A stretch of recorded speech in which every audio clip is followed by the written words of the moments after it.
Bangladesh association of ফ্লোরিডার আয়োজনে Asian expo and food ফেয়ারের জমজমাট আসর।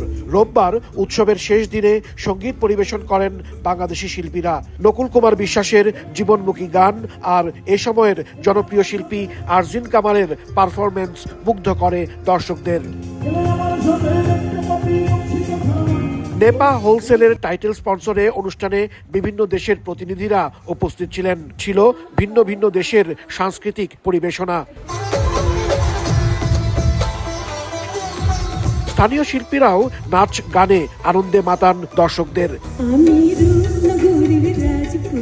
মেলায় নতুন প্রজন্মের উপস্থিতিও ছিল চোখে পড়ার মতো। এখানে অনেক মানুষ আছে, অনেক ফ্রেন্ডগুলো আছে, ফ্যামিলি আছে এখানে। So আমার অনেক ভালো লাগছে।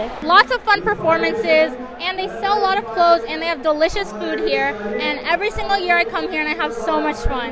মেলার ভেতরে বিভিন্ন পণ্যের 73টি স্টল ও বাইরে 26টি খাবারের দোকানেও ছিল ভিড়। সন্তুষ্টির কথা জানান বিক্রেতারা। আমি লাস্ট 2 ইয়ার্স এখানে বিজনেস করছি। প্রচুর মানুষ হয়, আলহামদুলিল্লাহ খুব ভালো রেসপন্স থাকে। অনুষ্ঠানে সাউথ ফ্লোরিডা বিশ্ববিদ্যালয়ে 2 বাংলাদেশি শিক্ষার্থী খুনের ঘটনায় শোক ও সমবেদনা জানিয়ে 1 মিনিট নীরবতা পালন করা হয়। সম্মাননা জানানো হয় বিভিন্ন শ্রেণী পেশার বিশিষ্টজনদের। এ সময় উৎসব উপলক্ষে প্রকাশিত স্মরণিকার মোড়ক উন্মোচন করেন আয়োজকরা। Everything was super duper excellent. ইনশাআল্লাহ নেক্সট ইয়ারে আবারও আপনাদের সঙ্গে একটা ভালো অনুষ্ঠান নিয়ে আসতে পারার জন্য দোয়া করছি। এটা অত্যন্ত জাঁকজমকপূর্ণ হয় এবং প্রতি বছরই হয়েছে। এবারও প্রচুর লোক আসছেন, আনন্দ উপভোগ করছেন।